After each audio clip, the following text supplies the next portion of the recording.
Hello, welcome to my channel Calcula with Randhir. आज हम देखने वाले हैं एमएसटीसीटी के पीवाईक्यूज जो हम कंटिन्यू करेंगे।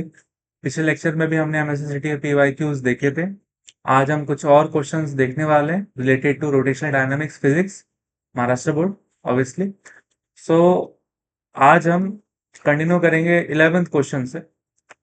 10 क्वेश्चन हमने पिछले लेक्चर में देख लिए थे, तो आपने नहीं देखे तो आप जाके देखाओ। सो आज का जो क्वेश्चन है, पहला question, a body of mass m slides down an incline and reaches the bottom with a velocity v. If the same mass were in the form of a ring which rolls down this incline, the velocity of the ring at bottom would have been. So यहाँ पे क्या बोला है?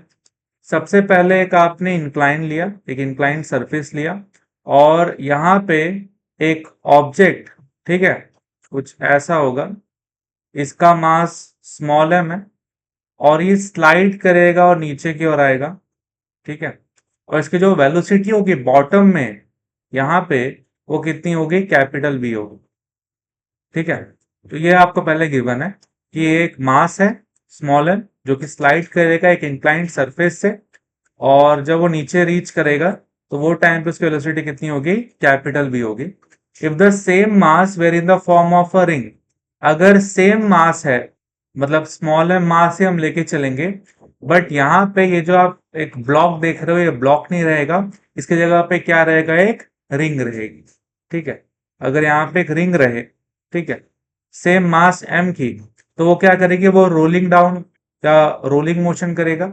Rolling motion करने के बाद यहाँ पे the velocity of the ring at bottom would have been, तो जब नीचे आएगी तो वो टाइम पे इस रिंग की वेलोसिटी कितनी होने वाली है? उसको वी डैश बोल लो। और आपको उस रिंग की वेलोसिटी बतानी है in terms of capital V, because option में आप देखोगे तो सारे कैपिटल वी है।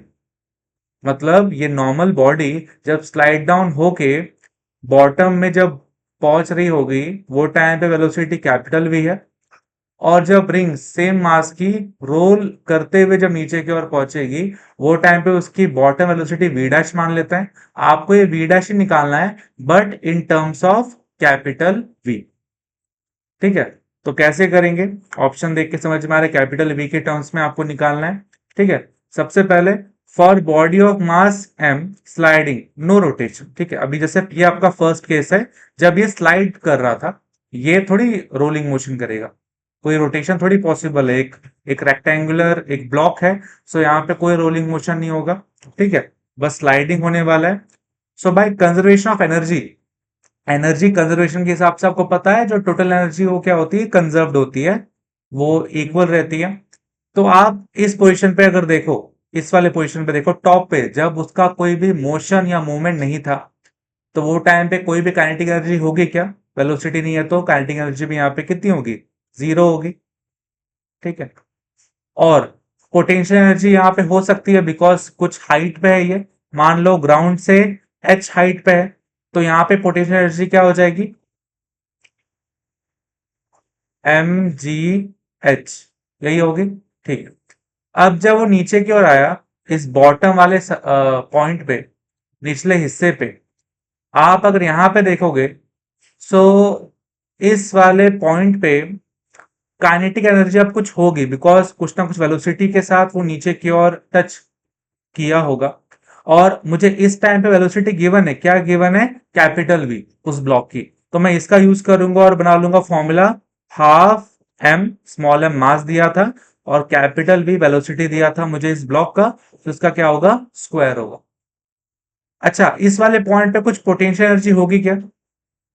बिकॉज पहले हाइट h थी ग्राउंड से, अब नीचे की तरफ आने के बाद बॉटम में कोई भी हाइट नहीं बचेगी ग्राउंड के रेफरेंस पे, क्योंकि वो ऑलरेडी ग्राउंड पे ही है। सो इस केस में हाइट क्या हो जाएगी? जीरो। और अगर मैं h को जीरो पुट कर दूं in the formula of potential energy, तो ओवरऑल टर्म क्या होगा? जीरो। सो हम यहाँ पे बोल सकते हैं पोटेंशियल एनर्जी होगी जीरो। मैं अगर ये दोनों को जोड़ दूं तो मिलेगी मुझे इस वाले पॉइंट की, टॉप पॉइंट की टोटल एनर्जी कितने मिल जाएगी? ये दोनों को जोड़ेंगे तो कितना मिलेगा? mgh।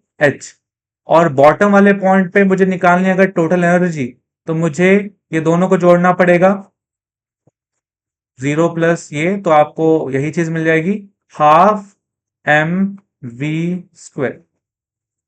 तो ये टॉप वाले पॉइंट की टोटल एनर्जी, ये बॉटम वाले पॉइंट पे total energy, as per the conservation of energy दोनों क्या होंगे, इक्वल होंगे। सो मैं बोल सकता हूं कि mgh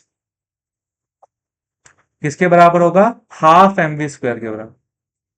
ठीक है, सिंपल सा लॉजिक लगा के मैंने ये फर्स्ट इक्वेशन लिखा।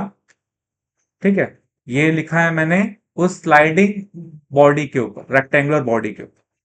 ठीक है, इसके बाद रेक्टेंगुलर बॉडी के बाद केस 2 है मेरा, मैंने यही बॉडी को रिप्लेस कर दिया विद दिस रिंग, जो कि कौन सी है, एक नॉर्मल सी रिंग है। और क्या खासियत है इसकी, इसका जो मास है वो सेम है as that of the sliding body. तो इसका ये मास आप स्मॉल एम लेके चलोगे।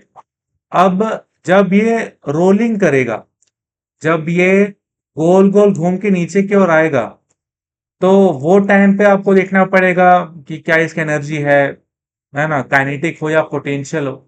अब अगर ये रोलिंग मोशन करते हुए नीचे की ओर आएगा, तो वहां पे हमने काइनेटिक एनर्जी पढ़ी है, वहां पे दो टाइप की काइनेटिक एनर्जी होती है। एक तो रोटेशनल वाली होती है, क्योंकि वो ऑब्जेक्ट गोल गोल घूम के नीचे की ओर आएगा, तो there must be a rotational kinetic energy, as well as because का जो सेंटर ऑफ मास है वो तो एकदम स्ट्रेट इंक्लाइंड मोशन करेगा, तो वहां पे काइनेटिक एनर्जी भी होगी ट्रांजिशनल वाली। तो दोनों को आप जब जोड़ोगे, rotational kinetic energy and translational kinetic energy, तो आपको जोड़ के क्या मिलेगा, total kinetic energy of the rolling body. ठीक है, तो जहां पे आप हाफ एम वी स्क्वायर लिख रहे थे ना, वहां पे आप उसका टोटल काइनेटिक एनर्जी लिखोगे, और पोटेंशियल एनर्जी तो आपका एमजीएच ही होगा। तो हम same he conservation of energy लगाने वाले हैं। एमजीएच अपना राइट साइड का एज इट इज रहने वाला है। ये कौन सी टोटल एनर्जी है, टॉप वाले पॉइंट की। और बॉटम वाले पे हम क्या निकालते हैं, काइनेटिक एनर्जी निकालते हैं, बिकॉज बॉटम पे आपको काइनेटिक एनर्जी मिलने वाली है, पोटेंशियल तो वहां पे क्या हो जाएगी, जीरो। बट यहां पे रोलिंग बॉडी की काइनेटिक एनर्जी पूछी है, तो वो कैसे निकालोगे, by adding the two terms. कौन कौन से, एक तो रोटेशनल काइनेटिक एनर्जी, और सेकेंड है transitional kinetic energy. Rotational kinetic energy हमने निकाला हुआ है, पहले भी हमने डेराइव किया हुआ है। क्या होती है रोटेशनल काइनेटिक एनर्जी, याद है आप लोगों को, हाफ आई ओमेगा स्क्वायर, यह है रोटेशनल काइनेटिक एनर्जी।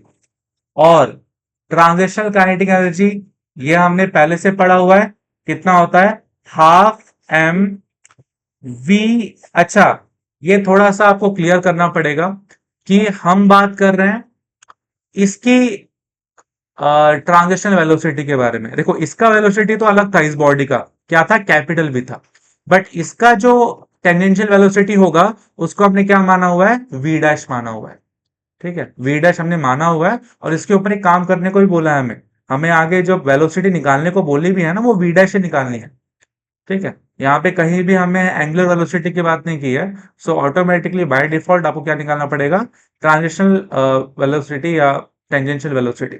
तो वी डैश हम निकालेंगे। तो आप यहाँ पे जब ये लिखोगे ट्रांजिशनल काइनेटिक एनर्जी, तो half M V dash square लिखोगे।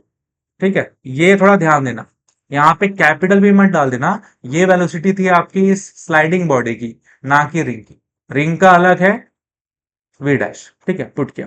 अब ये रोटेशनल काइनेटिक एनर्जी है और ये ट्रांजिशनल काइनेटिक एनर्जी है। दोनों को जब हम ऐड करेंगे, तब आपको मिलेगा total kinetic energy of the rolling body. तो दोनों को आप ऐड कर लोगे, यहाँ पे देखो हमने ऐड किया, half M V dash square plus half I omega square. ये हो गया बॉटम में टोटल काइनेटिक एनर्जी, या टोटल एनर्जी बोल सकते हैं, बिकॉज पोटेंशियल तो जीरो है। और टॉप पे जो पोटेंशियल एनर्जी था, वो क्या रहेगा, एमजीएच ही रहेगा, वो चाहे रोलिंग बॉडी हो स्लाइडिंग बॉडी हो।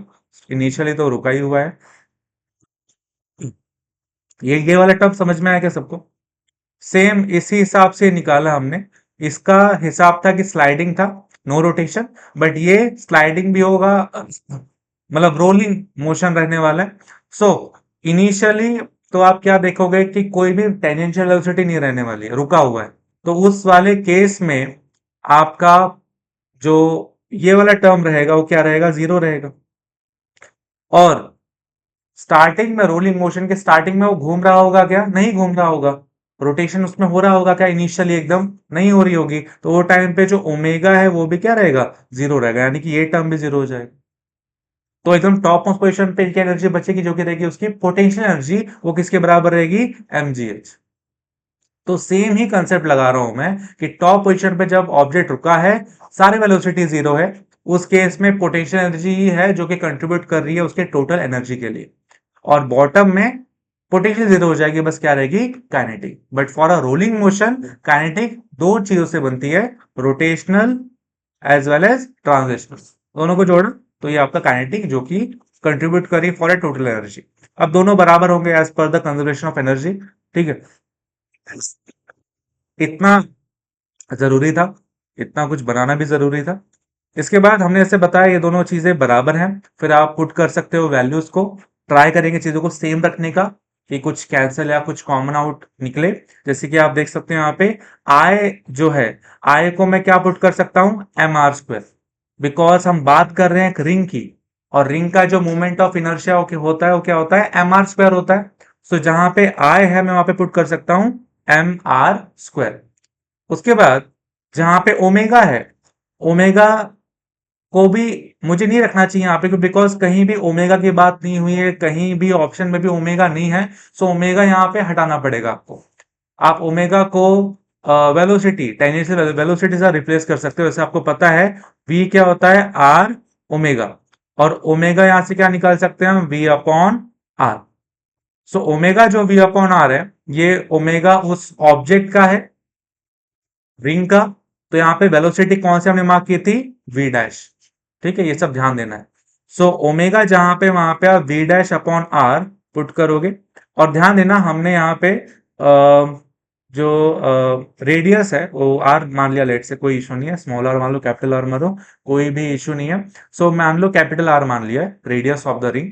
सो आप v dash upon R omega के जगह पे, यहाँ पे ओमेगा दिख रहा है, ओमेगा स्क्वायर है, तो यहाँ पे आ जाएगा v डैश अपॉन आर का square is equal to right side अपना mgh एज इट इज।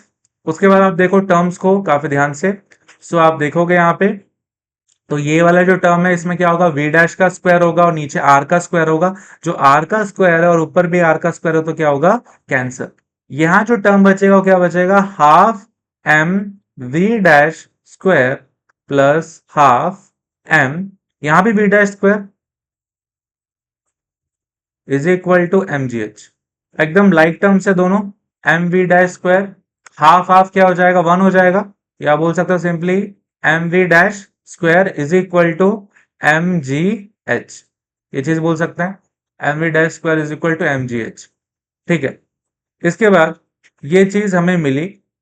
अब आप क्या कर सकते हो? देखो ध्यान से देखना, ये आपकी है, हमने मार्क कर ली इसे सेकेंड इक्वेशन।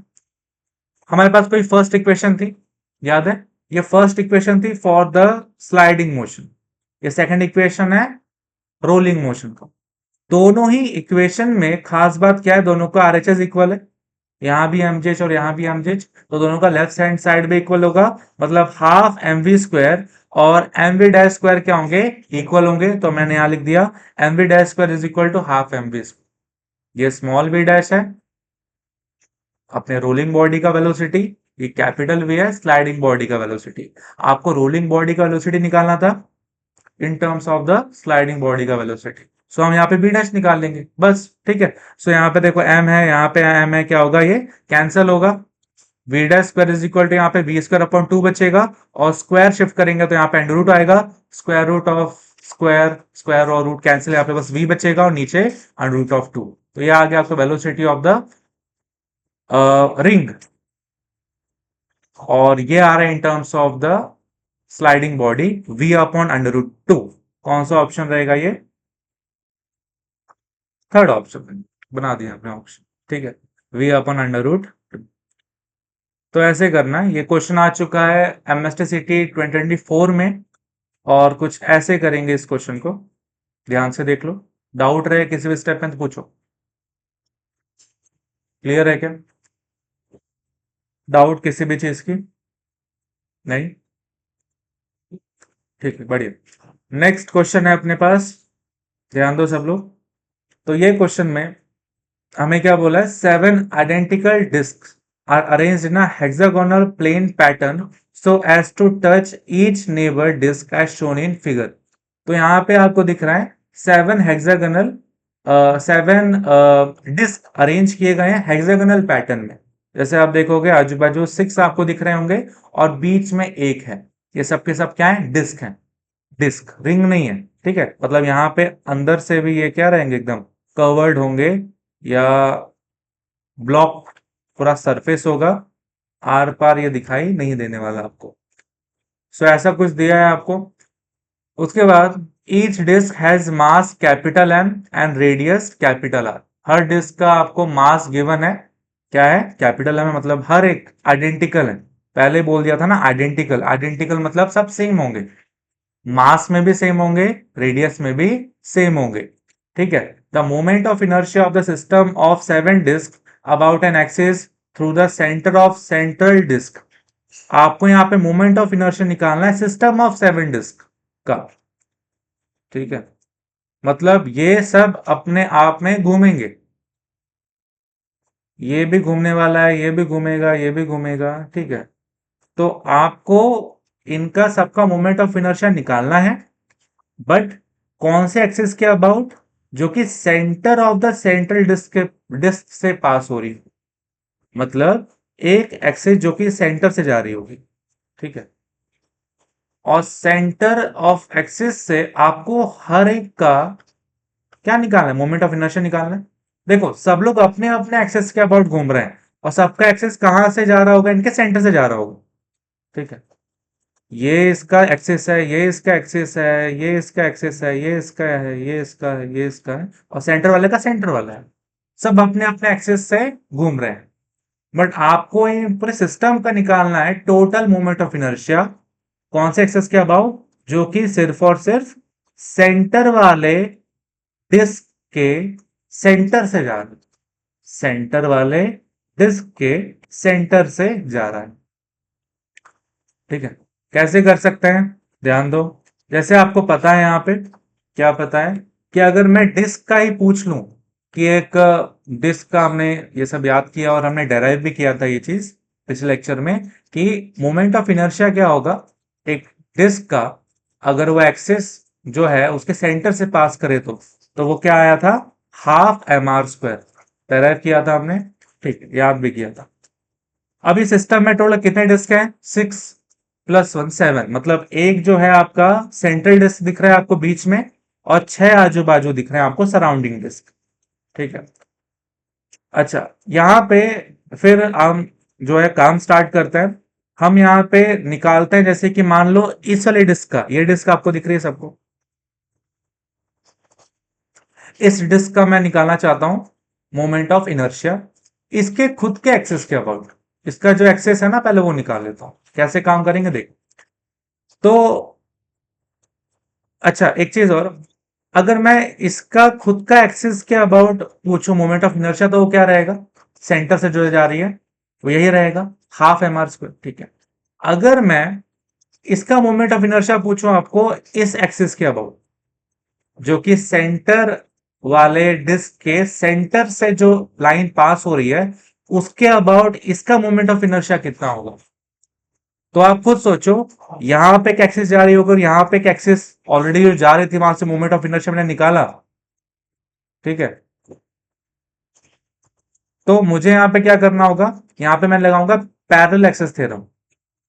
ठीक है, बिकॉज देखो अगर यहां से एक एक्सिस है और यहां से एक एक्सिस है, मुझे ये वाले एक्सिस के अबाउट का मोमेंट ऑफ इनर्शिया पता है, मुझे ये वाले एक्सिस के अबाउट ढूंढना है, और दोनों एक्सिस के आपस में पैरेलल है। तो क्या लगेगा यहाँ पे? Parallel axis theorem. ठीक है, अब देखो मैंने जो सेंटर से एक्सिस जा रही है इसके अबाउट लेट से मोमेंट ऑफ इनर्शिया मैंने आई डैश मान लिया। ठीक है, जो सेंटर से जा रही है एक्सिस उसके अबाउट जो मोमेंट ऑफ इनर्शिया है उसको मैं आई सी एम मान लेता हूं। मुझे आई डैश वाला मोमेंट ऑफ इनर्शिया निकालना है, तो क्या होगा? ये फॉर्मूला हम लगा सकते हैं, I dash is equal to I C M plus, मान लो यहाँ पे जो डिस्टेंस है, डिस्टेंस क्या होता है? डिस्टेंस को हम एच मानते हैं, एच ही रखो। अच्छा ठीक, इसको मत रखो यहाँ पे। यहाँ पे डी क्यों लिखा है वो भी आपको समझ में आएगा। इतना इसका रेडियस, इतना इसका रेडियस, आर प्लस आर क्या होगा, 2r। सारे डिस्क आइडेंटिकल हैं, तो 2r मतलब क्या हो सकता है, डायमीटर ही हो जाएगा। तो डी के जगह पे हम कल को 2r पुट करेंगे। ठीक है, तो वही तो है डिस्टेंस बिटवीन द एक्सेस। सो इसलिए हमने कैपिटल डी पुट कर दिया। सो आईसीएम मुझे पता है, इसके खुद के एक्सेस के अबाउट जो सेंटर से जा रही है उसका मोमेंट ऑफ इनर्शिया क्या होगा, एम आर स्क्वायर।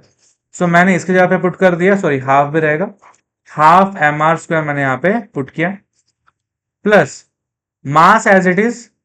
ठीक है, और डिस्टेंस जो डायमीटर वाला डिस्टेंस है वो कितना रहेगा यहाँ पे, 2r के बराबर होगा, तो डी स्क्वायर है तो यहाँ पे हो जाएगा 2r का स्क्वायर। समझ में आया चीज। ठीक है, आगे क्या होगा, half M R square plus 2 का square 4, M as it is, और आर का square R square. So like terms है, यहाँ भी एम आर स्क्वायर है, यहाँ भी एम आर स्क्वायर है। सो 1/2 प्लस 4 कर लो बस आप, कितना आएगा, 1+8/2, यानी कि आ जाएगा ये 9/2। सो 9/2 एम आर स्क्वायर। ठीक है, ये आ रहा है मोमेंट ऑफ इनर्शिया बाहर वाले डिस्क का, प्रोवाइडेड एक्सेस कहां से पास हो रहा है, सेंटर वाले डिस्क से, सेंटर से। और ये चलो इसके लिए निकल के आ गया ऐसे। और कितने आपको डिस्क बाहर दिख रहे हैं, 6 दिख रहे हैं ना, मतलब इसके अलावा और 5 दिख रहे हैं। टोटल कितने डिस्क हो गए बाहर, 6 हो गए। मैंने एक का निकाला, अगर मुझे 6 का निकालना है तो मुझे बस क्या करना पड़ेगा, 6 से मल्टीप्लाई कर दूं ना मैं, क्योंकि देखो मास तो सेम ही है, और हर एक डिस्क से अगर मैं एक्सेस को पास कराऊंगा, जो डिस्टेंस रहेगा वो क्या रहेगा, सेम ही रहेगा ना, डायमीटर के बराबर। मेरा मोमेंट ऑफ इनर्शिया जो है, अब खुद सोचो, ये जो फॉर्मूला मैं जो वापस लगाऊंगा, लेट से मैंने ये वाले डिस्क के लिए लगाया, तो देखो इसके सेंटर ऑफ मास से जो मोमेंट ऑफ इनर्शिया है वो क्या रहेगा, हाफ एम आर स्क्वायर ही रहेगा ना।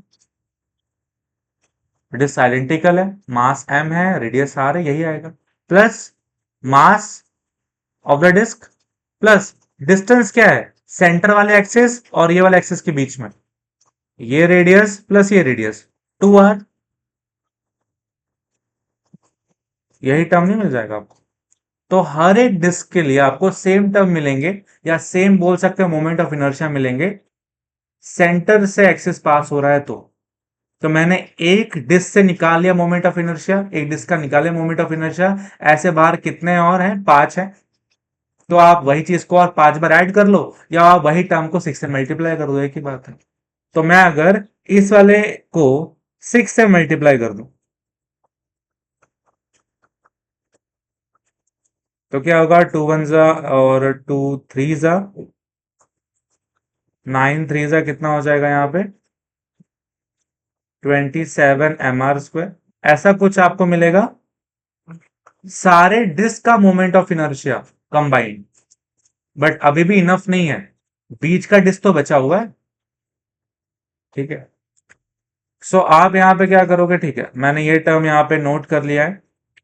अब मैं जब टोटल मोमेंट ऑफ इनर्शिया निकालूंगा, तो बाहर के 6 प्लस अंदर का 1, सबका जोड़ना पड़ेगा आपको। तो बाहर के जो 6 हैं वो आपको कहां दिख रहे हैं, यहां दिख रहे हैं, 6 इंटू ये आई डैश, तो 9/2 एम आर स्क्वायर के साथ मैंने 6 मल्टीप्लाई कर दिया, तो बाहर के जो 6 हैं टोटल उनका मोमेंट ऑफ इनर्शिया आ रहा है, प्लस सेंटर वाले का मोमेंट ऑफ इनर्शिया। अच्छा, इसका जो मोमेंट ऑफ इनर्शिया आपको निकालना है, इसके खुद के एक्सेस से निकालना रहेगा ना। देखो सबके लिए यही एक्सेस है, चाहे वो बाहर के लिए हो या वो अंदर के लिए हो। हमें पहले से बोला था, जो एक्सेस के अबाउट आपको सिस्टम का निकालना है मोमेंट ऑफ इनर्शिया, वो सेंटर वाले डिस्क के सेंटर से जा रही है। तो इसके लिए तो प्लस पॉइंट पॉइंट हो गया ना, इसको तो कहीं जाना ही नहीं पड़ेगा। इसका खुद का जो सेंटर ऑफ मास से पास होने वाला जो मोमेंट ऑफ इनर्शिया रहेगा, वो कौन सा रहने वाला है, हाफ एम आर स्क्वायर, यही रहेगा। कोई थ्योरम लगाने की जरूरत ही नहीं है, क्योंकि एक्सेस इसका इसके सेंटर से जा रहा है ना। समझ में आ रहा है आप लोगों को, सेंटर वाले डिस्क का मोमेंट ऑफ इनर्शिया उसके सेंटर से क्या रहेगा, यही रहेगा ना। तो ये हमने यहां लिख दिया, ये सेंटर वाले का मोमेंट ऑफ इनर्शिया, ये बाकियों का मोमेंट ऑफ इनर्शिया, बस ऐड कर देंगे, आ जाएगा आपका टोटल मोमेंट ऑफ इनर्शिया। अब यहाँ पे कैंसिल करने से अच्छा आप मल्टीप्लाई कर लो ऊपर, बिकॉज क्या डिनोमिनेटर सेम 2 और 2 पड़ा रहेगा, जो कि आगे सॉल्व हो जाएगा आराम से। मैंने यहाँ पे कट कर दिया था, बट जब इस टर्म को आप देखो दोनों को, तो आप देख सकते हो अगर मैं कट कर दूंगा तो ये 2 गायब हो जाएगा और यहाँ पे 2 रहेगा, वापस से आपको डिनोमिनेटर सेम करना पड़ेगा, काम बढ़ेगा। उससे अच्छा आप दोनों को बस मल्टीप्लाई कर दो, तो 6 9 का क्या हो जाएगा 54, नीचे 2 mr स्क्वायर, और ये टर्म अपना एज इट इज, डिनोमिनेटर दोनों का सेम है, सो 1/2 प्लस 54/2 कितना आ जाएगा, 1 प्लस 54, 55/2, साथ में क्या mr। ये आ गया आपका सिस्टम का, पूरे सिस्टम का मोमेंट ऑफ इनर्शिया। कौन सा ऑप्शन मैच कर रहा है, फोर्थ ऑप्शन मैच कर, 55/2 mr स्क्वायर। समझ में आ रही है चीज कैसे की हमने, ठीक है। सेंटर से एक्सिस पास हो रही है, उसके बाद पूरे के पूरे सिस्टम का आपको मोमेंट ऑफ इनर्शिया निकालना है। तो पहले मैंने एक बाहर का निकाला, इसके रेफरेंस में डिस्टेंस वहां पे ध्यान देना, फिर तो आप पैरेलल एक्सेस लगाओगे और जो डिस्टेंस आएगा वो डायमीटर के बराबर होगा, ये रेडियस प्लस ये रेडियस 2r हो जाएगा, ठीक है। इसका निकाला, ऐसे 6 और है, 6 से मल्टीप्लाई, प्लस बीच का तो बच गया, तो बीच वाले का ऐड कर दिया और सबको ऐड करके आपको मिलेगा ये चीज। क्या हुआ, तो वो साइड वाला है पैरेलल रहेगा, बिकॉज यहाँ पे आपको जो है system axis by centre of the central disc and normal to the disc, normal to the plane बोला है आपको। नॉर्मल मतलब क्या होता है, परपेंडिकुलर टू द प्लेन। तो अगर एक डिस्क ऐसा है तो उससे परपेंडिकुलर ही आपको एक्सेस मिलेगी, और ये हर एक के लिए एप्लीकेबल है, इनके लिए इनके लिए इनके लिए, बीच वाले के लिए, ठीक है। और अगर आपस में वो परपेंडिकुलर है, देखो अगर वो इस वाले प्लेन के साथ परपेंडिकुलर है, इस वाले प्लेन के साथ परपेंडिकुलर है, तो आपस में क्या हो जाएंगे, वो पैरेलल ही हो जाएंगे, इसलिए लगेगा पैरेलल एक्सेस थ्योरम, ठीक है। उसके बाद नेक्स्ट क्वेश्चन देखते हैं। अच्छा ये वाला क्वेश्चन ध्यान देना है, पिछले साल ही आया था, 2025 में आ चुका है ऐसा क्वेश्चन। और कैसे आप करोगे इसे विद इन मिनट या 1 मिनट 30 सेकंड में, उसके लिए प्रैक्टिस जरूरी है, ठीक है। ये चीज क्लिक होनी जरूरी है, कैसे आप सोच सकते हो इसके बारे में। एक तो यहाँ पे आप सिस्टम का डायग्राम बनाया भी हुआ था, दिया हुआ था, और फटाफट से ना एक का निकाले, सेंटर के रिस्पेक्ट में 6 से मल्टीप्लाई कर दिया और बीच वाले का ऐड कर दिया, आगे आपका total moment of inertia. Distance का ही हिसाब है, आपका मास तो हर जगह सेम है, बस डिस्टेंस से थोड़ा मोड़ा चेंज होगा जहां होगा, ठीक है। नेक्स्ट क्वेश्चन 13, टोटल क्वेश्चन 13, मतलब आज के लिए तीसरा क्वेश्चन है। सो क्वेश्चन देखो क्या है, a body situated on the surface of the earth of mass m and radius r at its equator. तो क्या है यहाँ पे, अपना जो पूरा अर्थ है, ठीक है, उसके इक्वेटर वाले जगह पे, यहाँ पे कहीं मान लेते हैं, एक ऑब्जेक्ट को रखा गया, ठीक है। और इसके बाद आपको क्या बोला है, becomes weightless when the rotational kinetic energy of the earth reaches a critical value के। तो अपना अर्थ घूम रहा है, और अगर अपना अर्थ घूमेगा तो ये जो ऑब्जेक्ट है ये भी क्या घूमेगा, आजू बाजू, आजू बाजू मतलब क्या, वो सरफेस पे सिचुएटेड है, पड़ा है एक जगह पे। और जब अर्थ घूमेगा अबाउट अ फिक्स्ड एक्सिस, ऐसा तो थोड़ा टेढ़ा होता है बट मान के चलो ऐसा कुछ है, ऐसा कुछ घूमेगा, ठीक है। तो ये ऑब्जेक्ट भी आजू बाजू घूमेगा, वो भी क्या करेगा, एक सर्कुलर मोशन करेगा, ठीक है, रोटेशनली सर्कुलर, ठीक है। सो यहां पे आपको क्या बोला है कि ये जब अर्थ घूमेगा, तो अर्थ जब घूमेगा तो there is some kinetic energy, और we can say rotational kinetic energy. तो एक ऐसी रोटेशनल काइनेटिक एनर्जी मिलेगी अर्थ की, मान लो इतना तेजी से वो घूमने लगा कि ऑब्जेक्ट वेटलेस हो जाएगा, मतलब अब वो सरफेस को छोड़ देगा, वो हवा में आ सकता है ना। उसका जो वेट है, वेट मान सकते हो जीरो हो जाएगा। वेट वैसे जीरो होने की संभावना, मतलब वेट mg को डायरेक्टली जीरो नहीं करोगे आप, कुछ और करोगे आप, बट लेके चलना है फिलहाल रोटेशनल काइनेटिक एनर्जी इतना हो जाए कि आपका जो ऑब्जेक्ट है, जो भी उसका कांटेक्ट है सरफेस से, वो क्या हो जाए, हट जाए। यहाँ पे आप ये वाले चीज पे ध्यान दोगे कि जैसे कि सरफेस पे कोई ऑब्जेक्ट है, ठीक है। देखो यहाँ पे ऐसा तो नहीं है कि अर्थ से, देखो अर्थ पे है तो there is always G, M भी रहेगा, तो एम जी को आप जीरो नहीं करोगे यहाँ पे।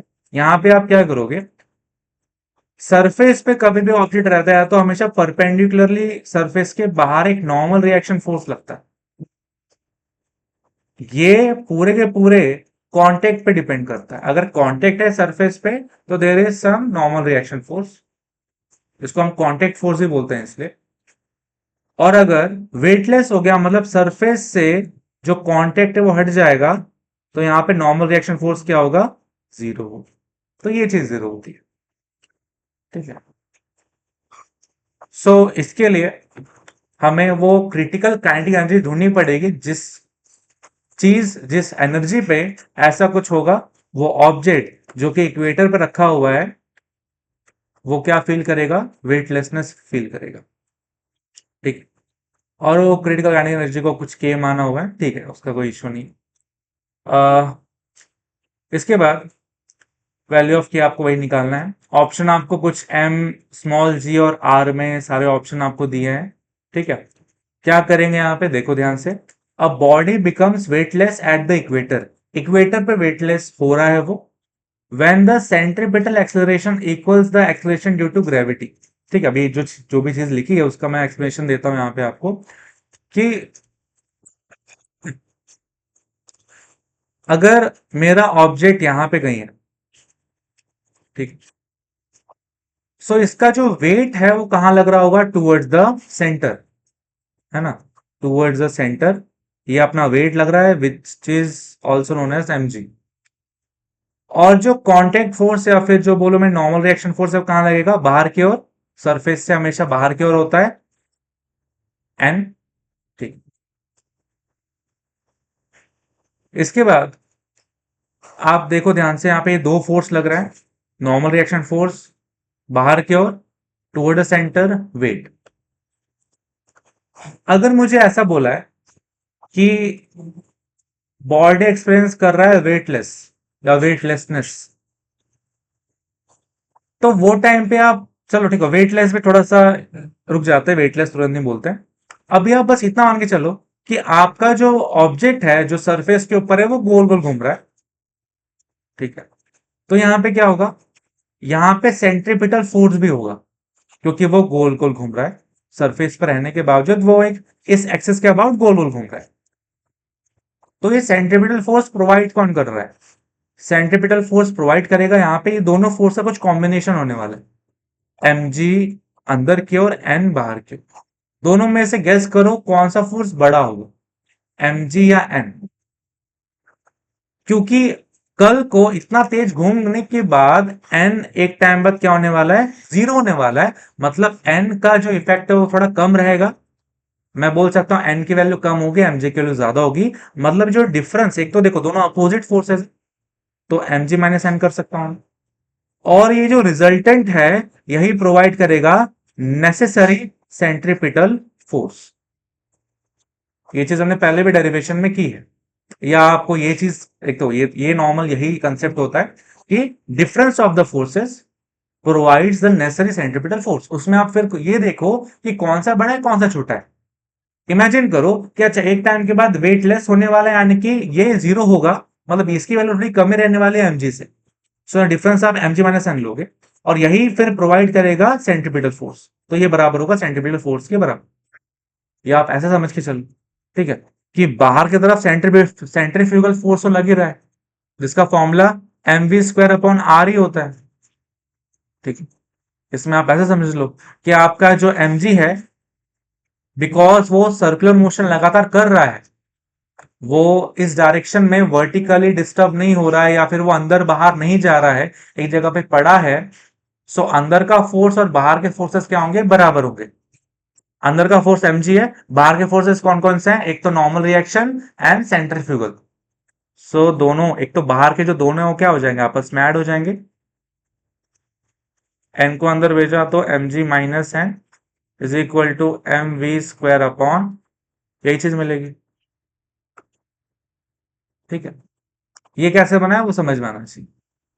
ठीक है, अगर मैं v के जगह पे आर ओमेगा पुट करूं तो मुझे शायद यही मिलेगा कुछ।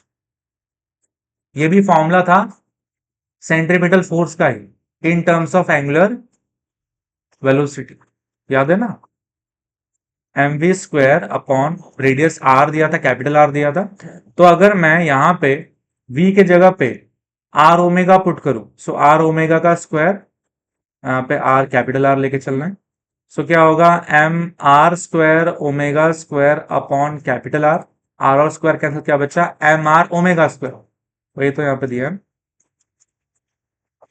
ये भी फॉर्मूला है सेंट्रीपिटल फोर्स का। तो मैंने यहाँ पे देखो एलएचएस एज इट इज लिखा एम जी माइनस एन, और राइट साइड क्या लिखा, M R omega square.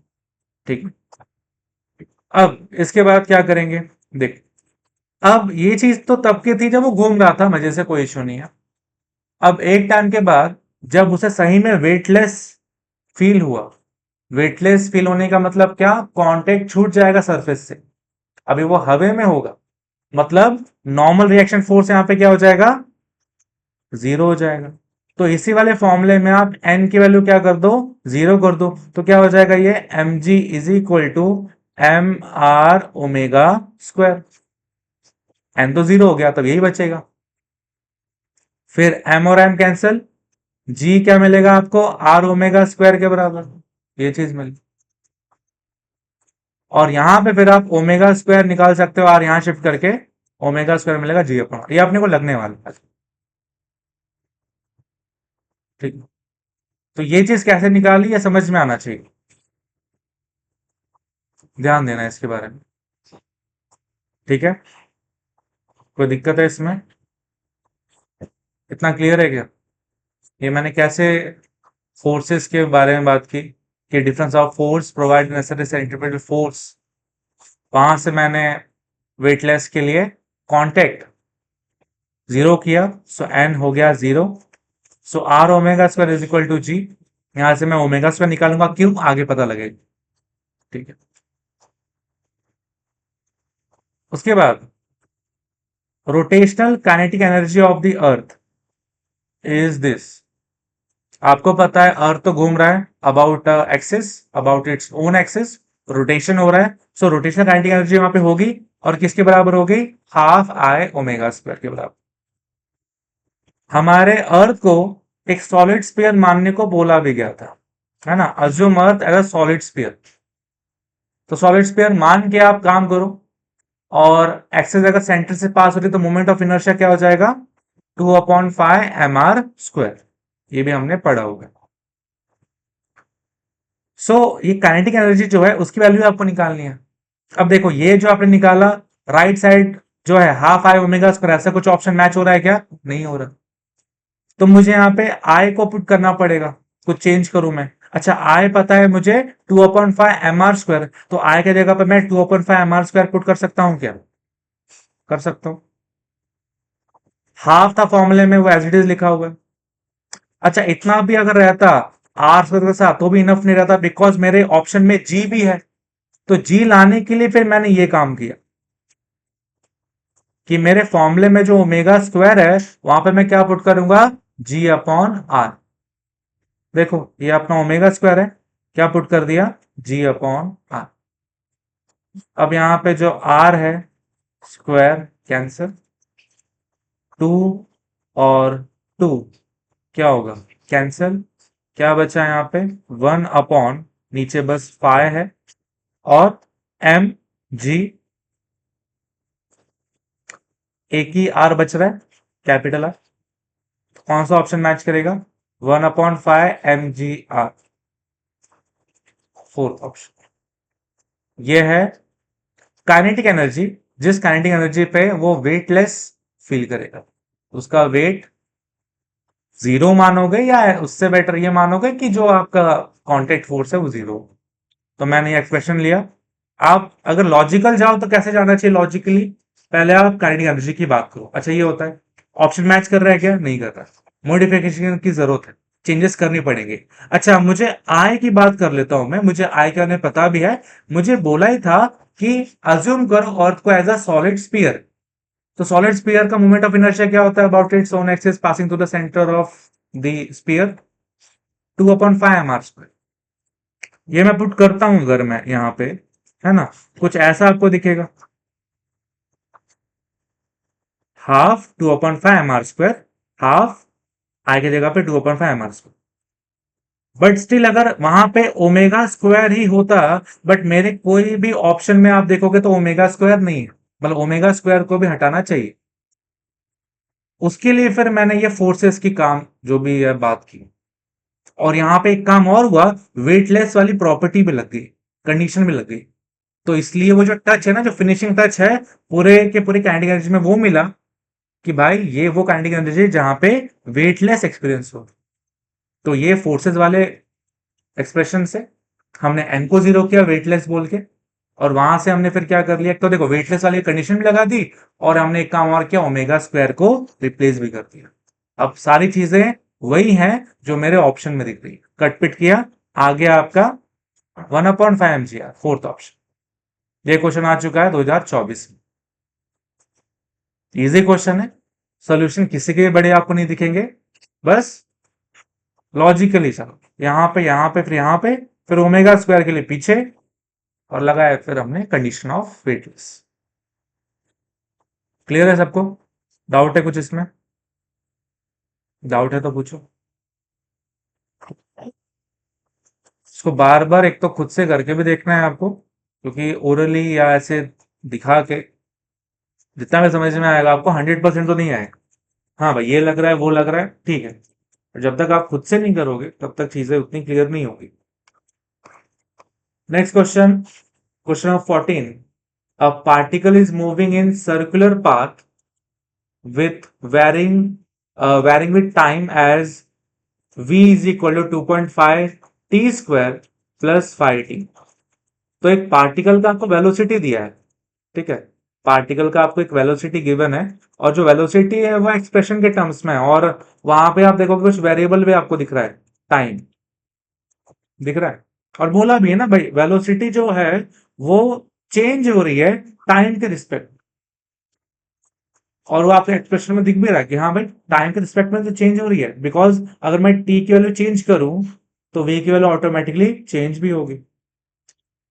Radius of the circular path is 4 centimetre, और जो सर्कुलर पाथ से उसका चल रहा है हिसाब के साथ, रेडियस कितना गिवन है आपको, 4 सेंटीमीटर। आपको एंगुलर एक्सेलरेशन निकालना है इसका, एंगुलर एक्सेलरेशन मतलब क्या, अल्फा, प्रोवाइडेड एंगुलर एक्सेलरेशन आपको निकालना है कितने टाइम पे, टी इक्वल टू 3 सेकेंड पे, ठीक है। सो इसके लिए क्या करोगे, देखो आपको जो वेलोसिटी दी है ये नॉर्मल वेलोसिटी, टेंजेंशियल नहीं है। अगर वेलोसिटी आपको ओमेगा वाली दी होती तो आप आराम से डिफरेंशिएशन करते, और आप बोलते भाई यही तो इसके अल्फा के बराबर होता, एंगुलर वेलोसिटी बराबर हो जाता, उसका डिफरेंशिएशन बराबर हो जाता आपके एंगुलर एक्सेलरेशन से। बट ऐसा नहीं है, इतनी आसान चीजें नहीं है, हमें यहाँ पे टेंजेंशियल वेलोसिटी गिवन। तो अगर आप डीवी बाई डी टी करते भी हो तो आपको क्या मिलेगा, ए मिलेगा। इसको आप सेंट्रीपिटल एक्सेलरेशन बोल दो, या उससे बेटर है सॉरी टेंजेंशियल बोलो, बिकॉज टेंजेंशियल वेलोसिटी है तो एक्सेलरेशन भी कौन सा होगा, टेंजेंशियल होगा। अच्छा, अगर मैं ए टी निकाल भी लू तो मैं अल्फा तक कैसे पहुंचूंगा, एक फॉर्मूला था क्या, जैसे मैंने बताया था आपको v क्या होता है, आर ओमेगा, वैसे ही v टेंजेंशियल वेलोसिटी है।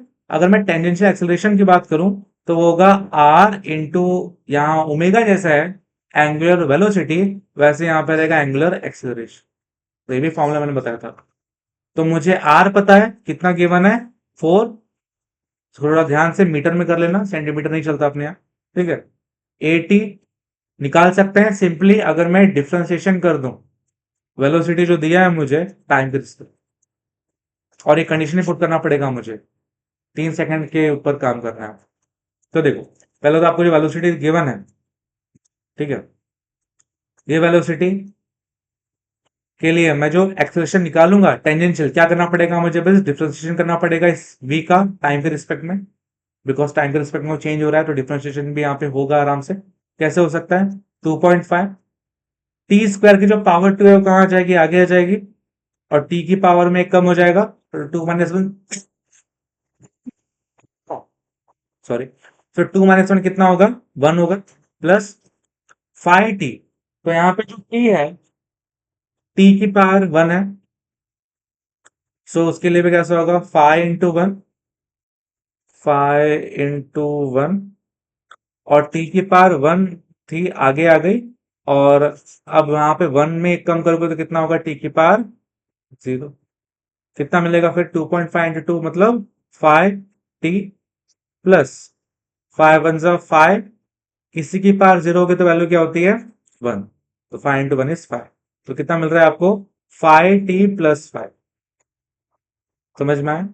वो कौन सा रूल था अपना? x⁻n d/dx। क्या करते थे हम? n आता था बाहर और पावर में एक कम हो जाता था। यही तो रूल लगाया मैंने दोनों ही टर्म्स में, इसमें भी और इसमें भी। ठीक है, तो मैंने 5t + 5 करके क्या निकाला? टेंजेंशियल एक्सेलरेशन निकाली, at। बट आपको फिर निकालना है एंगुलर एक्सेलरेशन, और कंडीशन दिया है कितने सेकंड पे? 3 सेकंड पे। तो ये टच भी दे दो थोड़ा सा। अच्छा, आपको अभी स्टिल जो एक्सेलरेशन दिया है उसका आपको एक्सप्रेशन मिला है टी के टर्म्स में। सो आप टी की जगह पे क्या पुट कर दो? आपको इसे बोला है 3 सेकंड, तो जहां टी है वहां पे मैं पुट कर दूंगा 3। सो 5 × 3 + 5, 5 × 3 = 15, प्लस 5 = 20 मीटर/सेकंड स्क्वायर। ये आ गया आपका टेंजेंशियल एक्सेलरेशन। आपको देखो एटी मिल चुका है, हमें आर पता है, हम अल्फा निकाल सकते हैं। ठीक है, अच्छा, आर भी हमें जो सेंटीमीटर पता था उससे हम कर लेंगे मीटर में बाय डिवाइडिंग बाय 100। सो आप अल्फा निकाल सकते हो 80/r। 80 कितना निकाला हमने? 20। आर कितना निकाला? 0.04। फिर पॉइंट शिफ्ट कर लो। ठीक है, 100 से नीचे ऊपर मल्टीप्लाई कर लो, ऊपर बनेगा 2000, नीचे बनेगा 4। कितना आ जाएगा? 4 × 5 = 20 है, 00, 500। एंगुलर है ना? एंगुलर है इसलिए यहाँ पे आएगा रेडियन/सेकंड स्क्वायर। याद है आप? अपना टेंजेंशियल था तो था metre per second square. Unit of acceleration, tangential acceleration is metre per second square, और एंगुलर के लिए रेडियन/सेकंड स्क्वायर। याद है ना क्यों? अल्फा होता है ओमेगा अपॉन टाइम। ओमेगा क्या होता है? Theta upon time. तो नीचे टाइम, टाइम क्या होगा? Time square. थीटा की यूनिट है रेडियन, और टाइम की यूनिट है सेकेंड, उसका स्क्वायर तो सेकेंड, रेडियन/सेकंड स्क्वायर। ठीक है, कौन सा ऑप्शन मैच कर रहा है? थर्ड ऑप्शन हमेशा मिसप्रिंट हो रहा है। ठीक है, थर्ड ऑप्शन अब है अपना answer of this question, 500 radian per second square. ये क्वेश्चन 2025 में एमएससीटी में आया हुआ है। तो देखो कितना आसान क्वेश्चन था। एक तो गो गो विद द फ्लो वाला रूल लगा के चलने का, जो पता है उसके हिसाब से क्या कर सकते हो, या उससे पहले तो आप ये कर लो। अच्छा, मैं कल को इसको डिफरेंशिएट करके एटी निकाल लूंगा, पर मुझे पूछा एंगुलर एक्सेलरेशन, तो कोई रिलेशन है क्या दोनों के बीच में? हाँ, ये रिलेशन। तो मैं एटी निकाल लूंगा, मुझे आर पता है, अल्फा निकाल लूंगा, बस हो गया काम खत्म। कभी भी पूरे के पूरे सोल्यूशन को इतना मत देखो, मेन स्टेप को उठाओ। इतना देखोगे तो याद रखना पड़ेगा, और कितने याद रखोगे? ऐसे पीवाई के आपको 300-400 मिलेंगे, पूरा याद रखो। और न्यू क्वेश्चंस उसका क्या? कुछ मैनिपुलेट करेंगे उसका क्या? इसलिए फ्लो के साथ चलो। जो पूछा है, अच्छा वो जो पूछा है और जो दिया है उसके हिसाब से कैसे उसको रिलेट करोगे, ये आपके ऊपर। ठीक है, नेक्स्ट है ये क्वेश्चन, जो कि 2020 में आ चुका है। क्वेश्चन है, a constant torque of 200 newton metre. Torque लगातार 200 नैनो न्यूटन मीटर का लग रहा है एक फ्लाईव्हील पे। फ्लाईव्हील एक ऐसा इंस्ट्रूमेंट है जो कि बहुत सारे डिवाइसेस में लगता है, चाहे वो व्हीकल हो, चाहे वो कोई एनर्जी स्टोरिंग डिवाइस हो, ऐसे डिवाइसेस में लगता है। तो बस इतना समझो कि इसको घुमाया जा रहा है with a constant torque of 200 newton metre, which is at rest. पहले वो रेस्ट पे था, about an axis through its centre, मतलब एक हिसाब से वो एक जगह पे फिक्स्ड है, रेस्ट मतलब ये है कि वो घुमाया जा रहा है इस एक्सिस के अबाउट, घूम रहा है, बट वो एक जगह पे ही है, मतलब कोई भी ट्रांजिशनल मोशन नहीं हो रहा है, आगे पीछे नहीं मूव कर रहा है, वो एक जगह पे गोल गोल घूम रहा है, उसका ये मतलब है। About an axis through its centre and perpendicular to its plane, तो ये चीज समझ में आ रहा है आपको, ये जो फ्लाईव्हील है वो एक सेंटर से पास होने वाले एक्सिस के अबाउट क्या हो रहा है, घूम रहा है, जो कि परपेंडिकुलर है उस प्लेन से।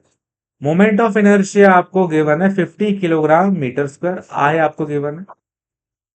Then in 4 second what will be the change in its angular momentum, तो 4 सेकेंड के बाद कितना उसका मोमेंटम चेंज हुआ होगा, कौन सा वाला, एंगुलर मोमेंटम, ठीक है, एंगुलर मोमेंटम। अब ये कैसे करें, सो आपको चेंज इन एंगुलर मोमेंटम पूछा, आपको टॉर्क दिया है, कुछ मोमेंट ऑफ इनर्शिया यूज करने को बोला है, कुछ टाइम आपको दिया है, तो टॉर्क और चेंज इन एंगुलर मोमेंटम में एक रिलेशन है। आपको फोर्स और लीनियर मोमेंटम में चेंज में एक रिलेशन दिया था कि force is equal to change in linear momentum upon time, यही फोर्स होता था। Second law, Newton second law यही था कि rate of change of linear momentum is proportional to the force. फिर इज इक्वल टू किया तो कांस्टेंट आता था, और वहां पे न्यूटन ने बोला था कि के की वैल्यू 1 है, तो इसलिए मैंने यहाँ पे इक्वली बोल दी। तो जैसा ये था वैसे ही अगर मैंने लीनियर मोमेंटम की जगह पे एंगुलर मोमेंटम कर दिया तो फोर्स भी क्या बन जाएगा, टॉर्क बन जाएगा। तो ऐसे कुछ फोर्स, ऐसा कुछ फॉर्मूला आपको मिलेगा टॉर्क का, change in angular momentum upon change in time, आराम से इसके हिसाब से मैंने ये फॉर्मूला लिखा। तो दिक्कत है इसमें, फोर्स होता था rate of change of momentum, वैसे टॉर्क है rate of change of angular momentum, मतलब ऊपर है चेंज इन एंगुलर मोमेंटम, नीचे है चेंज इन टाइम, लिख दिया यहाँ। अब आपको निकालना है एंगुलर मोमेंटम में कितना चेंज हो रहा है, यानी कि डेल्टा एल ही निकालना है आपको। तो डेल्टा टी आप यहां भेजोगे तो क्या होगा, मल्टीप्लाई होगा। टॉर्क आपको गिवन है कितना, 200 नैनोमीटर, पुट कर सकते हैं। और चेंज इन टाइम कितने टाइम के बाद, 4 सेकंड के बाद। तो ये भी चेंज इन टाइम है, इनिशियली प्रोसेस स्टार्ट होने के पहले 0 सेकंड लेके चले, और 4 सेकंड बाद की बात हो रही है, तो चेंज इन टाइम 4 - 0 4 ही रहेगा ना। तो 4 डेल्टा टी मल्टीप्लाई किया कितना है, 800 किलोग्राम मीटर स्क्वायर पर सेकंड, ठीक, किलोग्राम मीटर स्क्वायर पर सेकंड। ये अपना राइट आंसर है। कौन सा ऑप्शन रहेगा अपना, सेकंड ऑप्शन रहेगा। इसमें ध्यान देना, हेलुसिनेशन किया था थोड़ा सा, मोमेंट ऑफ इनर्शिया दिया था, बट देखो कहीं भी यूज में नहीं आया। तो ये भी नहीं देखना आपको कि जो भी दिया है पूरा का पूरा यूज किया जाए, पूरा का पूरा कार्ट में डाला जाए, नहीं। आप देखो क्या पूछा है, एक आरा डेटा दिख रहा हो जो उससे रिलेटेड दिख रहा है, बनाओ फॉर्मूला, बनाया फॉर्मूला, देखा तो अरे सब कुछ पता भी है यहाँ पे, बस आपको डेल्टा नहीं पता है, बस शिफ्ट किया, मल्टीप्लाई किया, आंसर आ गया, आई की जरूरत ही नहीं पड़ी आपको, ठीक है। तो ऐसे ही करना है, इजी क्वेश्चन 2020 में आया हुआ था ये क्वेश्चन, ठीक है। Next question, a ring, a disc, and a solid sphere have mass and radius। तो तीन चीजें अपने पास, एक तो रिंग है, एक है डिस्क, और एक है सॉलिड स्पीयर, ठीक है। और तीनों का जो मास है और रेडियस है वो क्या है, सेम है। मास और रेडियस दोनों का, तीनों का क्या रहेगा, सेम रहेगा, ठीक है। अब आपको क्या बोला है, इन तीनों को रोल डाउन करो इंक्लाइंड प्लेन से, मतलब एक ऐसा सर्फेस लिया मैंने और ये तीनों को एक साथ रखा और छोड़ा, with the same height simultaneously, एक साथ एक हाइट पे तीनों को क्या कर दिया, नीचे की तरफ छोड़ा। The body that will reach at the bottom last, इनमें से जो सबसे आखिरी में बॉटम में पहुंचेगा वो कौन सा वाला होगा? रिंग होगा, या डिस्क होगा, या सॉलिड स्फीयर होगा? वो आपको यहां पे देखना है। सो यहां पे हम क्या करेंगे, सिंपल सा कंसेप्ट है कि तीनों के लिए एक तो रोलिंग मोशन होगा यहाँ पे, और रोलिंग मोशन के डेरिवेशन में हमने निकाला था एक्सेलरेशन भी, याद है? डेरिवेशन किया था और हमने एक्सेलरेशन भी निकाला था रोलिंग बॉडी में। यही फॉर्मूला था, G sine theta upon 1 + k² upon R square. Derivation किया था। अगर नहीं समझ में आ रहा कैसे आया, उसके लिए डेरिवेशन है, वीडियो बनाया हुआ है मैंने, उसको जाके आप देख लो सेम प्लेलिस्ट में, और पता लग जाएगा रोलिंग मोशन वाले कंसेप्ट में कि आया कैसे। सो ये है फॉर्मूला, डेरिवेशन भी है, बाकी इसको याद भी रखो, G sine theta upon 1 + k² upon R square, जहां पे जी तो पता ही है, acceleration due to gravity, theta वो जो इंक्लिनेशन एंगल है उस सरफेस का, ठीक है। के, कैपिटल के यहाँ पे क्या है, radius of gyration, R is the radius of the surface, rolling body, radius of the body, हाँ ठीक है। अब आप एक्सेलरेशन अगर तीनों का निकाल लेते, उसमें आप देखोगे जिसका एक्सेलरेशन कम होगा वो स्लोली आ रहा होगा, सबसे आखिरी में आएगा, तो आपको ये निकालना।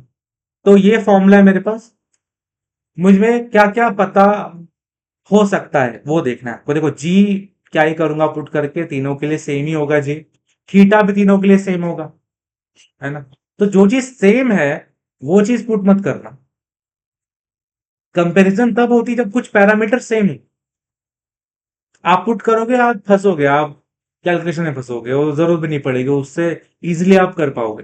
तो हमेशा ये रूल याद रखो, जब भी कंपैरिजन की बात हो वहां पे जो भी सेम है उसको सेम ही पुट कर दो, जैसे जी जी जी, और sine theta sine theta sine theta, values मत पुट करो। जैसे कि यहाँ पे जी आपको पता होगा 9.8 पुट करो या 10 पुट करो, बट नहीं करो, जरूरत ही नहीं इस केस में। यहाँ पे फिर आप क्या पुट कर सकते हो, क्या चीजें करो जो कि आपको हर एक में अलग मिलेगा? आपको हर एक में मिलेगा अलग रेडियस ऑफ गायरेशन, ठीक है। देखिए जैसे जैसे आप देखो यहाँ पे, मैं रिंग की बात करूं, ठीक है, इस रिंग की बात करूं, तो रिंग के लिए आप क्या देखोगे कि अच्छा, एक तो रेडियस ऑफ गायरेशन का फॉर्मूला सबके लिए सेम होता है, मोमेंट ऑफ इनर्शिया के रिस्पेक्ट में बात करूं तो mk² होता है। Moment of inertia radius of gyration, gyration के टर्म्स में क्या होगा, mk² होता है। वो किसी की बात करूं मैं, रिंग की बात करूं, डिस्क की बात करूं, स्फीयर की बात करूं, सबके लिए mk² ही होगा। बट अगर मैं रेडियस के रिस्पेक्ट में बात करूं, तो मुझे बताओ रिंग का क्या होता है फॉर्मूला मोमेंट ऑफ इनर्शिया का, अगर एक्सिस सेंटर से पास करे तो mr² होता है। अच्छा दोनों बराबर भी होंगे, बस देखो मोमेंट ऑफ इनर्शिया ये भी है, मोमेंट ऑफ इनर्शिया ये भी है, और सेम चीज का है, तो दोनों क्या होंगे, बराबर होंगे। तो आप यहाँ पे m और m कैंसिल कर सकते हो, और मैं इंटरेस्टेड हूं k² अपन r² के लिए। तो अगर k² और r² बराबर है, तो अगर मैं रेशियो लेता हूं तो वैल्यू दोनों बराबर है, तो वैल्यू क्या मिलेगी आपको, 1 ही मिलेगी ना। तो k² अपना r² रेशियो क्या मिलेगा, 1 मिलेगा, जो कि अगर आप यहां पे पुट करते हो तो जी साइन थीटा अपॉन 1 + इसकी वैल्यू 1 रहेगी, तो 1 + 1 इज 2। तो जी साइन थीटा कुछ नहीं किया इसको, और साथ में 1/2 आ रहा है, 1/2 मतलब क्या, 0.5। बाद में चीजें एज इट इज लिखा, G sine theta as it is लिखती है। फिर बात किया डिस्क की, डिस्क में सेम गायरेशन के हिसाब से मोमेंट ऑफ इनर्शिया क्या रहेगा, mk² ही रहेगा। बट रेडियस के हिसाब से मोमेंट ऑफ इनर्शिया क्या रहता है इसका, mr², बट साथ में क्या रहेगा, 1/2। मुझे पता है ये भी मोमेंट ऑफ इनर्शिया है और ये भी मोमेंट ऑफ इनर्शिया है, दोनों क्या होंगे, इक्वल होंगे। सो m और m कैंसल, क्या बचा, k² is equal to 1/2 r²। मुझे निकालना क्या है, k² अपॉन r²। तो r² यहां भेजूंगा तो डिवाइड होगा, तो k² upon r² is equal to क्या मिलेगा, 1/, ये चीज मिल गई आपको 1/, पुट कर सकते हो आप इसकी जगह पे 1/2 यहाँ पे पुट करोगे, सो 1 प्लस 1/2, 1/2 इज 0.5, 1 प्लस 0.5 इज 1.5। और इसको आप ऐसे देखो, जैसे कि देखो जी साइन थीटा तो अपना एज इट इज रहेगा, ऊपर 1 है और नीचे बनेगा 1 प्लस 1/2, 1/2, 1 प्लस 1/2 मतलब क्या, 3/2। ये ऊपर गया तो क्या बनेगा, ये 2/3। अगर मैं 2 को 3 से डिवाइड करूं तो क्या मिलेगा, 0.0, 6 जा 18, 2, यही आता रहेगा। इसको आप राउंड ऑफ करके 0.67 बोल सकते हो, तो 0.67, साथ में जी sine theta.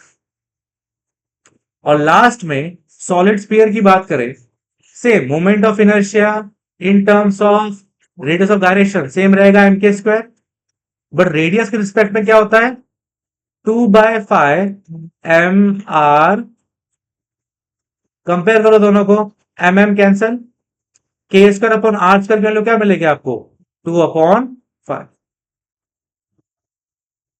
Same k² upon r² की वैल्यू आप पुट करते हो यहाँ पे, तो क्या बनेगा, नीचे देखो, नीचे बनेगा 1 प्लस 2/5, क्रॉस मल्टीप्लाई करो तो क्या मिलेगा आपको, 1/5 प्लस 1, 7/5, ऊपर जाएगा तो ये 5/7 हो जाएगा, और फिर डिवाइड कर लो।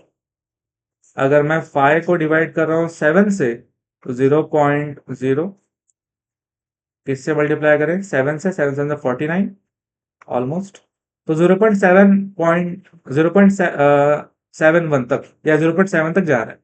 तो ओवरऑल कंपेयर करें, ऊपर ऊपर से देखा जाए तो ये 0.5 है, यहाँ 0.6 दिख रहा है, तो यहाँ पे 0.7 दिख रहा है, और साथ में जो टर्म है जी साइन थीटा, जी साइन थीटा, जी साइन थीटा, ये सेम है, तो ये एक डिफरेंस क्रिएट नहीं करेगा। जी साइन थीटा जब सब में सेम है तो डिफरेंस क्रिएट करेगा क्या, नहीं, डिफरेंस क्या क्रिएट करेगा, ये वैल्यू 0.5, 0.67, 0.7, तीनों में सबसे छोटी वैल्यू कौन सी है, 0.5, मतलब सबसे कम एक्सेलरेशन रहेगा किसका, रिंग का, सबसे धीमा और सबसे आखिरी में पहुंचेगा नीचे रिंग। तो ये अपना आंसर होगा कि भाई, ये हमने पहले यहां पे कंपेयर कर दिया कि acceleration of the sphere is greater than disc is greater than ring, और सबसे कम है एक्सेलरेशन रिंग का, so since the ring has the smallest acceleration, it will take the longest time to reach, simple सी बात। तो अपना answer क्या रहेगा यहाँ पे, रिंग, ठीक है। अब यहाँ पे आप जी पुट करते हैं, एंगल के ऊपर पागल होते हैं, तो क्या मतलब, जो चीज सब में सेम है उसको हमने छुआ भी नहीं, वो कोई डिफरेंस क्रिएट ही नहीं कर सकते। 9.8 यहाँ पे डाल डाल के आप बस अपने कैलकुलेशन को टफ करते हैं, या 10 भी डालते तो भी ठीक है, 10 से इतना इशू नहीं होता, बट फिर अभी 9.8 कोई डाल दे, कोई होशियार बच्चा, तो पगला जाएगा इसमें, और पॉइंट से चीजें आगे पीछे हो गई तो आपका ऑप्शन भी चेंज हो सकता है, ठीक। तो ये सब नहीं करना है, ध्यान से करो। ये क्वेश्चन 2019 में आ चुका है, अच्छा क्वेश्चन है, कंपेरिजन वाले क्वेश्चन सबसे अच्छे होते हैं, सबसे कम मेहनत लगती है, इसके ऊपर काम करना चाहिए।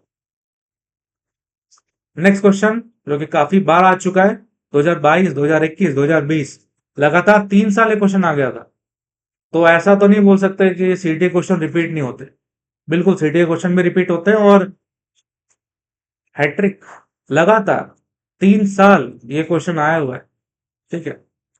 सो क्वेश्चन देखो, बहुत पसंदीदा क्वेश्चन होगा ये सीटी के पर्सपेक्टिव से। Two bodies rotate with kinetic energy K1 and K2, दो बॉडी है, दोनों की अपनी अपनी काइनेटिक एनर्जी है K1 और K2, moment of inertia about their axis of rotation is, अब देखो दोनों घूमेंगी, रोटेटिंग बॉडी है, दोनों का काइनेटिक एनर्जी आपको दिया था, ये कौन सा वाला होगा, ये होगा रोटेशनल काइनेटिक एनर्जी। हर एक का मोमेंट ऑफ इनर्शिया भी आपको दिया, पहले वाले का है I1, दूसरे वाले का है I2, एक रिलेशन भी आपको दिया दोनों के बीच में कि भाई I2 3 गुना है I1 के, और K1 और K2 के बीच में रिलेशन है, ध्यान देना, ये रेडियस ऑफ गायरेशन नहीं, ऊपर देखो ये क्या है, काइनेटिक एनर्जी है, काइनेटिक एनर्जी जो पहले की है वो 27 टाइम्स है दूसरे के,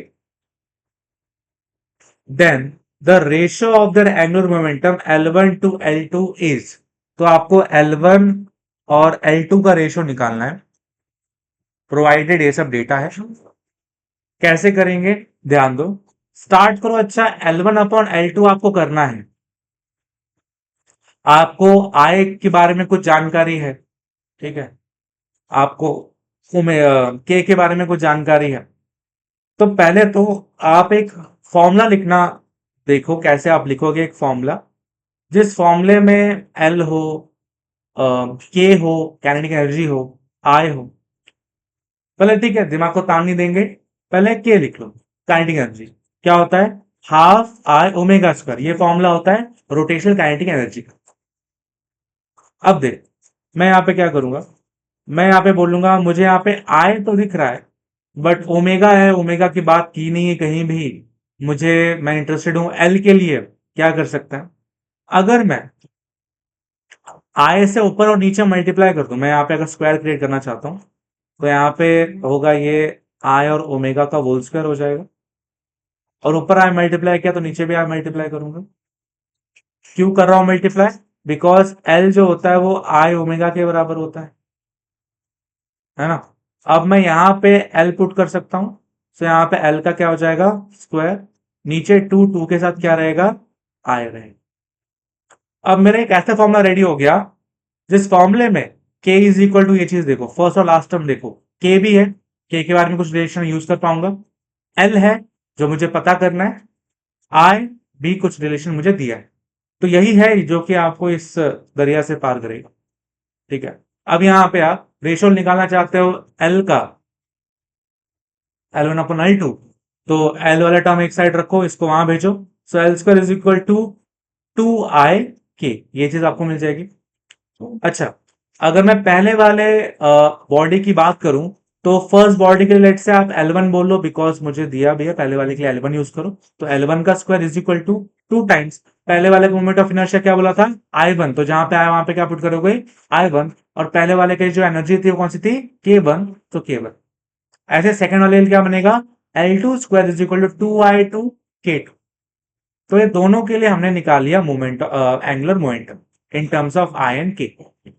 अब रेशो लेना जरूरी है, बिकॉज आपको बोला ही था भाई ये रेशो निकालो, भले स्क्वायर है, देखो स्क्वायर के पीछे मत भागो जाते, रेशो ले लो, वो आगे चीजें चीजें आसान होंगी, ठीक है, बट लगो तो काम पे। तो मैंने L1 स्क्वायर/L2 स्क्वायर जो है, इसके ऊपर मैं काम करना चालू करूंगा, ठीक है, और राइट साइड में इनके जो आरएचएस है वो भी क्या होंगे, डिवाइड होंगे, सो 2 और 2 यहाँ पे क्या होगा, कैंसिल, I1 नीचे क्या मिलेगा आपको, I2, और K1 नीचे क्या मिलेगा आपको, K2। अब रिलेशन जो आपको पता है वो यूज करने की बारी आ गई है। मुझे दिया था भाई आई वाली चीजें, कैसे दी थी कि I2 is equal to 3 times I1, तो मुझे I1/I2 को अगर पुट करना है, तो मैं यहां पे क्या कर सकता हूं, मैं अगर I1 यहां पे रखूं, I2 को यहां पे भेजो, तो क्या बनेगा, I1/I2, और 3 यहां भेजो, देखो यहाँ पे I2 था, यहां ले लिया, तो यहाँ पे बस बचेगा 1, और 3 जब यहां आ जाएगा तो क्या होगा, डिवाइड, मतलब I1/I2 के लिए क्या मिलेगी आपको, 1/3, और इस वाली जगह पे हमने पुट कर दिया 1/, सेम K1/K2 की जगह पे देखते हैं क्या हो सकता है। मुझे पता है K1 बराबर 27 K2, तो K1/K2 करना तो क्या करना पड़ेगा मुझे, K2 यहां भेजूंगा, तो यहां पे बस क्या बचेगा, 27, तो K1/K2 की वैल्यू क्या है, 27, इसकी जगह पे आप पुट कर सकते हो 27, डिवाइड करो, 3 1 3 9 9 आ गया आपका। अब मुझे स्क्वायर तो नहीं चाहिए, तो ओवरऑल आप रूट ले लो, तो ये स्क्वायर कटेगा, ये स्क्वायर कटेगा, और 9 का स्क्वायर रूट क्या मिल जाएगा आपको, 3। तो L1/L2 का वैल्यू आ रहा है 3, अगर रेशो में लिखोगे तो क्या रहेगा, ऊपर 3 और नीचे क्या रहेगा, कुछ नहीं है तो 1, रेशो में क्या आ जाएगा फिर, 3:, कौन सा ऑप्शन रहेगा अपना यहाँ पे, ये वाला ऑप्शन, अपना थर्ड, ये अपना सेकंड ऑप्शन मैच कर रहा है, 3:1। कितना इजी क्वेश्चन, ठीक है, थोड़ा सा वही है, काम करना पड़ेगा, हर फॉर्मूले नहीं दिमाग में, कुछ फॉर्मूले आपको बनाने ही पड़ेंगे। जैसे मैंने देखा कि अच्छा जो चीज पता है और उसमें मुझे जो भी है पता करना है, उसमें मुझे एक फॉर्मूला मिल गया और बस डिवाइड किया, रेशो लिया और जो आपको पता था पुट किया रेशो के टर्म्स में, निकाल लिया। आसान क्वेश्चन है और 3 3 बार आया। देखो ऐसे क्वेश्चन ज्यादा आते हैं एग्जाम में। कुछ डाउट है इसमें किसी को? Next question, a rotating body has angular momentum L. एक रोटेटिंग बॉडी है, उसका एंगुलर मोमेंटम है L. If it's kinetic energy is made 1/2 and frequency is made twice, तो इसका जो रोटेटिंग बॉडी जो भी है ना, इसका एंगुलर मोमेंटम आपको एल दे दिया है, इसका जो काइनेटिक एनर्जी है उसको क्या कर दिया, आधा कर दिया। 1/2 मतलब ऐसा आधा कर दिया। पहले अगर वो के था तो अब वो हो जाएगा 1/2, ऐसा कुछ। और उसका जो फ्रीक्वेंसी था उसको दुगना कर दिया, ट्वाइस कर दिया। अब एक चीज याद रखो, जब भी रोटेशनल डायनामिक्स में फ्रीक्वेंसी की बात की जाएगी तो यहां पे फ्रीक्वेंसी को भी ओमेगा ही बोलता है, बोलते भी हैं सिंबलिकली भी और फिजिकली भी। मतलब इसको आप एंगुलर फ्रीक्वेंसी बोलो, इसको ही आप एंगुलर वेलोसिटी बोलो, एक ही। पहले एक आरपीएम वाले क्वेश्चन में हमने ऐसा किया भी था, ठीक है? तो याद रखना, रोटेटिंग बॉडी या रोटेशनल डायनामिक्स के लिए ओमेगा दोनों चीज बोले, ऐसे सबके लिए नहीं है, रोटेशनल डायनामिक्स के लिए होता है कि ये फ्रीक्वेंसी और वेलोसिटी दोनों सेम रहती है, ठीक है? फ्रीक्वेंसी और वेलोसिटी दोनों ही सेम। तो ये बोलूं या ये बोलूं, आप हमेशा इसको याद करोगे, ठीक है? तो जो ओमेगा है इसको क्या कर दिया है, दुगना कर दिया, ट्वाइस द ओरिजिनल फ्रीक्वेंसी, ठीक है? Then its angular momentum becomes, तब उसका जो एंगुलर मोमेंटम है उसका क्या हल होगा वो आप देखोगे। मतलब देखो एंगुलर मोमेंटम पहले एल था, अब कुछ चेंजेस किए, एनर्जी आधी कर दी, फ्रीक्वेंसी दुगनी कर दी, तब बताओ इसका क्या हल होगा? जो पहले एल था अब वो क्या बने? सो रोटेशनल काइनेटिक एनर्जी हमें पता है हाफ एल ओमेगा, ये होता है क्या?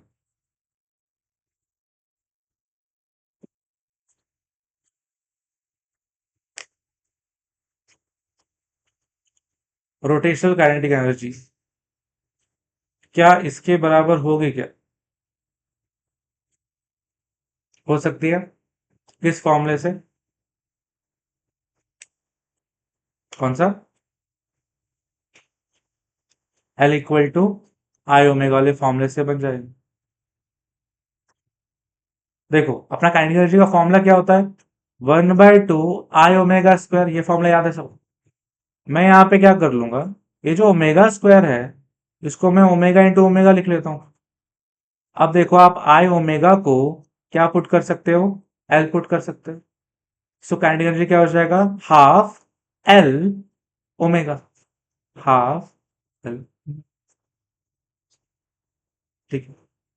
ये फॉर्मूला हम यूज करेंगे बिकॉज यहाँ पे एनर्जी भी है जिसकी बात हो रही है कि अरे ये तो आधी कर दी जाएगी, और एल भी है जो आपको पता करना है, ओमेगा भी है, ठीक है?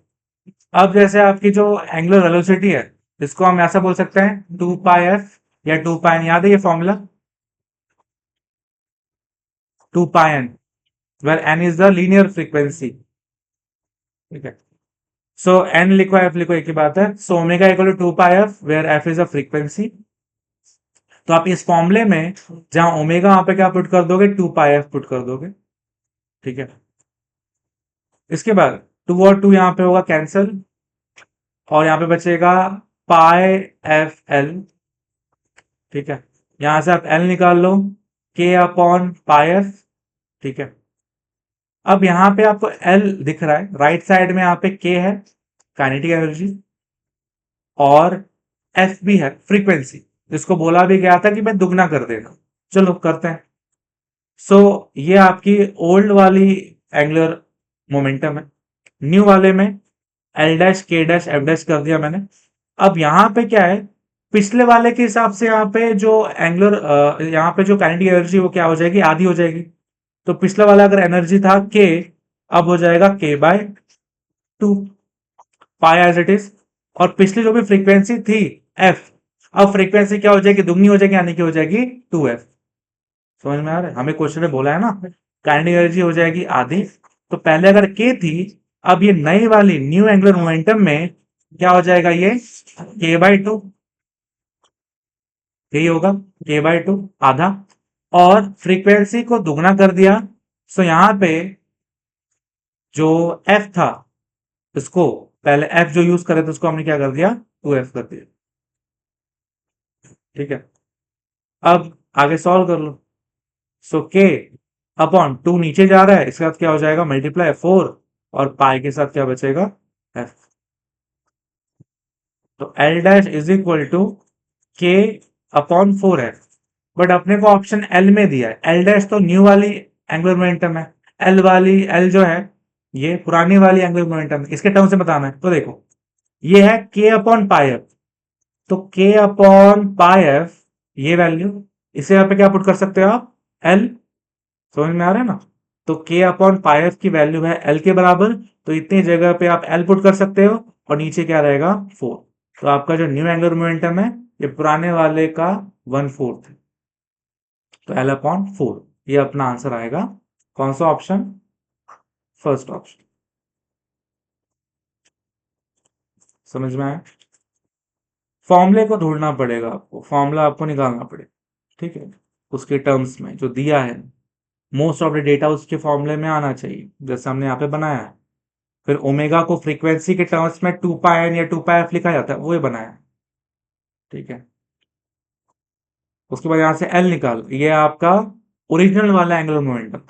फिर न्यू वाले में एल डैश के डैश एफ डैश कर दिया, और यहाँ पे जो काइनेटिक एनर्जी है पिछले वाले से क्या होगी, आधी होगी, तो यहाँ पे आप के बाई 2 लिख। फ्रीक्वेंसी पिछले वाले से दुगनी होगी, 2f लिखोगे। बस सॉल्व करो आगे। अब यहाँ पे के अपॉन पाई एफ को आप पुराने वाले एंगुलर मोमेंटम से रिप्लेसमेंट यहाँ पे कर सकते हो, तो एल अपॉन 4 आपको मिलेगा न्यू वाला एंगुलर मोमेंट। सो अपना फर्स्ट ऑप्शन। ये भी 2023 में और 2020 में सेम क्वेश्चन आ चुका है। ठीक है, तो एकदम आसान आसान क्वेश्चन आते हैं, ऐसे क्वेश्चन होते ही हैं कि आप 1 मिनट या 1.5 मिनट के अंदर आराम से आप कर सकते हो। ठीक, करना पड़ेगा। अगर आप एक को 5 मिनट दे रहे हो तो फिर हो गया कल्याण। एक आधा तो दे दिया एकदम रेयर केस में भाई, कि थोड़ा टफ लग रहा था या समझ नहीं आया, ठीक है। बट हर एक को आप ऑन एवरेज अगर 2 के ऊपर भी दे रहे हो, 2.5 3, तब फिर कवर होने से रहा, लास्ट में तुक्के मारने पड़ेंगे आपको। उससे बचना है, बहुत बचना है। तुक्के मारना सबसे खराब चीज होती है। आपको आ रहा होता है फिर भी आप कुछ नहीं कर सकते, टाइम नहीं है। मोस्ट प्रोबेबल क्वेश्चन को टिक कर दो, वो भी बस लग रहा है कि अच्छा ठीक है कर दिया टिक। इसलिए वो सबसे बचो, टाइम मैनेजमेंट बहुत जरूरी है। एक तो आना चाहिए, दिमाग में क्लिक हो क्या करना है, और ऐसे बहुत सारे क्लिक करा करा के आप टाइम जो है कम कर सकते हो, अपना स्पीड बढ़ा सकते हो। ठीक है, सो इसके ऊपर टाइम इन्वेस्ट करो, आउटपुट मिलेगा। क्वेश्चन नंबर 19 टोटल क्वेश्चन, और आज का 9वां क्वेश्चन रहेगा ये। Moment of inertia of a disc about an axis passing through its centre and perpendicular to its plane is I. तो ये जो आपके पास एक डिस्क दिख रहा है, एक जो पहला जो मोमेंट ऑफ इनर्शिया आपको दिया है, जो कि इसके सेंटर से जो एक्सिस पास हो रही है उसके अबाउट, वो आई आपको गिवन है। ठीक है, ये हमें बनाना पड़ेगा, ठीक है, ये इंक्लूडेड नहीं है अपने क्वेश्चन में, हमें बनाना पड़ेगा। The ratio of moment of inertia about a parallel axis tangential to its rim. तो एक और आपको, मतलब आपको रेशियो लेना है, बट उसमें से जो पहला वाला मोमेंट ऑफ इनर्शिया है वो क्या है, parallel axis tangential to its rim. मतलब ये जो आपको दिख रहा है ना I1, हमने सेम एक्सिस को अगर शिफ्ट कर दिया और उसके एच पे ले आया, रिम रिम समझ रहे ना, रिम मतलब उसका एज ही हो गया, एच पे मैं ले आया एकदम पैरेलल शिफ्ट करने के बाद, तो उसकी बात हो रही है। ये वाला एक्सिस के अबाउट जो मोमेंट ऑफ इनर्शिया, पहला ये टर्म है। Two passing through a point midway between the centre and rim, और दूसरा वाला जो एक्सिस है वो कहाँ है, सेंटर और रिम के बीच में, एकदम बीचों बीच एक एक्सिस है। उसके बाद जो मोमेंट ऑफ इनर्शिया उसको हम I2 मान लेते हैं। आपको क्या निकालना समझ में आ रहा है? मोमेंट ऑफ इनर्शिया जो कि रिम से रिम के अबाउट जो मोमेंट ऑफ इनर्शिया है I1, और जो रिम और सेंटर के बीच में जो मोमेंट ऑफ इनर्शिया बनेगा आपका I2, ये दोनों का आपको निकालना है रेशियो I1/I2। ठीक है, कैसे करेंगे देखो यहाँ, उसके लिए आपको दोनों की वैल्यू निकालनी पड़ेगी, I1 की भी और I2 की भी। जैसे कि मुझे एक तो सेंटर के रेफरेंस वाला जो मोमेंट ऑफ इनर्शिया उसका मुझे पता है क्या होता है, मोमेंट ऑफ इनर्शिया उसका, डिस्क की बात हो रही है, सो 1/2 mr²। अब अगर मैं I1 की बात करूं, पहले अगर मैं I1 निकाल रहा हूं, तो I1 के लिए आपको एक तो पता होना चाहिए कि भाई ये तो पैरेलल है इससे, हाँ, सेंटर से पहले, हाँ, इसके लिए फॉर्मूला भी हमने निकाला था, बाकी उतना नहीं याद रखो तो भी चलेगा, बट तुरंत निकालना आना चाहिए आपको, तुरंत आपको पैरेलल एक्सेस थ्योरम लगाने आना चाहिए। सो जो डिस्टेंस होगा दोनों के बीच में कितना होगा, रेडियस के बराबर होगा, एच की वैल्यू जो होगी वो आर हो जाएगी। अपना जो फॉर्मूला होता था क्या होता था, I0 is equal to IC plus mh², ये था अपना पैरेलल एक्सेस थ्योरम। हमें ऐसे यहाँ पे I1 के अबाउट निकालना, तो ये अपना I1 हो जाएगा। ये सेंटर ऑफ मास से जो मोमेंट ऑफ इनर्शिया है वो हमने यहाँ पे निकाला हुआ है, 12mr² प्लस m h, मतलब दोनों एक्सेस के बीच में जो दूरी है, दोनों के बीच जो गैप है वो रेडियस के बराबर है, तो यहाँ पे आर स्क्वायर होता है, तो यहाँ पे होगा आर का स्क्वायर। सो 1/2 प्लस 1 कितना हो जाएगा, 3/2 mr²। ठीक है, तो I1 आ गया आपका 3/2 mr²। ठीक है, वैसे आप I2 भी निकाल लो, सिंपल सा। I2 ने बोला एकदम मिडवे है, एकदम बीचों बीच है, I और I1 के बीच में, तो अगर दोनों के बीच में गैप था R, तो ये दोनों के बीच में गैप कितना रहेगा, R/2। सिंपल है। सेम यहाँ पे भी लगाओगे आप पैरेलल एक्सेस थ्योरम I2 के लिए, तो सेंटर ऑफ मास से जो मोमेंट ऑफ इनर्शिया है उसमें आप ऐड करोगे mh², तो h यहाँ पे क्या रहेगा, R/2, तो R/2 का स्क्वायर। सो पहला आपका जो सेंटर ऑफ मास वाला है वो आप लिखोगे 1/2 mr² प्लस यहाँ पे 2 का स्क्वायर 4, साथ में mr²। सो सॉल्व करो आगे, 1/2 प्लस 1/4, 3/4 आपको मिल जाएगा। जैसे कि यहाँ पे आप 2 से मल्टीप्लाई कर दो नीचे और ऊपर, तो नीचे बन जाएगा 4, ऊपर बन जाएगा 2, प्लस यहाँ पे ऑलरेडी है 1/4, तो 2 प्लस 1 कितना होगा, 3/4। सो 3/4 mr²। ये आपका आ रहा है किसका मोमेंट ऑफ इनर्शिया, I2 वाला। आपको क्या निकालना है, I1 प्लस I1 अपना I2 निकालना है। सो I1 के वैल्यू को डिवाइड कर दो I2 के वैल्यू से। I1 की वैल्यू क्या निकाली थी आपने, 3/2 mr²। I2 वैल्यू क्या निकाली है, 3/4 mr²। कैंसल, R² कैंसल, 3 और 3 भी कैंसल होगा, क्या बचेगा, 2 नीचे और यहाँ पे 4 नीचे, डिनोमिनेटर के डिनोमिनेटर में 4 है, आ जाएगा ऊपर, और 2 रहेगा नीचे, 1 जा 2 जा, मतलब 2/1 आएगा, 2/1, मतलब रेशियो क्या हो गया यहाँ पे, 2:, कौन सा ऑप्शन, फर्स्ट ऑप्शन, 2:2। सिंपल था, ज्यादा को दिमाग लगाना नहीं है, सिंपल सा हमने ऐसे पद्धति से निकालते हैं हम, पैरेलल से थ्योरम लगा के दोनों का निकाला, डिवाइड कर दिया, चीजें सेम सेम कट गई, और सिंपल से जो वैल्यू आ गया वही है अपना आंसर। 2024 में ये क्वेश्चन आ चुका है, और ऐसे हम ये क्वेश्चन करेंगे। आज के लेक्चर का ये लास्ट होगा, और ये चैप्टर का भी ये लास्ट MSc मेरे तरफ से रहने वाला है। इसके अलावा कुछ और क्वेश्चन रहेंगे तो भेज सकते हो, उसके ऊपर मैं वीडियो बनाऊंगा।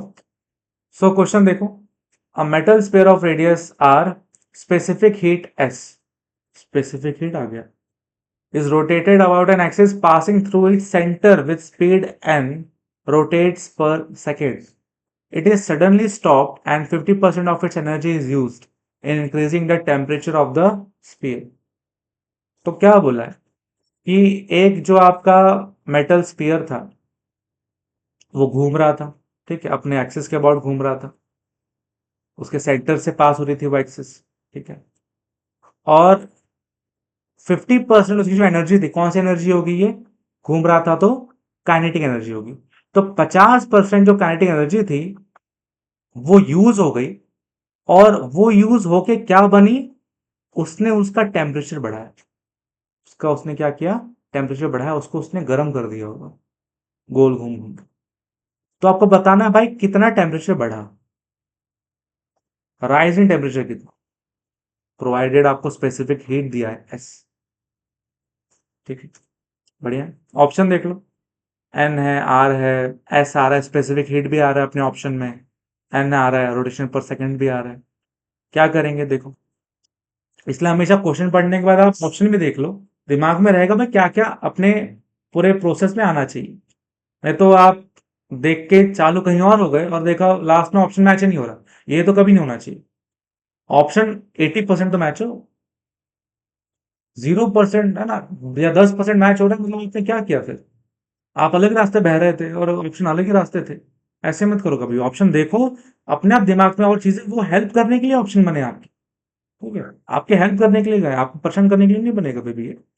तो दिख रहा है कि भाई एन आर ऐसे सब चीज अपने को चाहिए अपने ऑप्शन। ठीक है, तो यहां पे हम क्या करेंगे, हम यहां पे बोलेंगे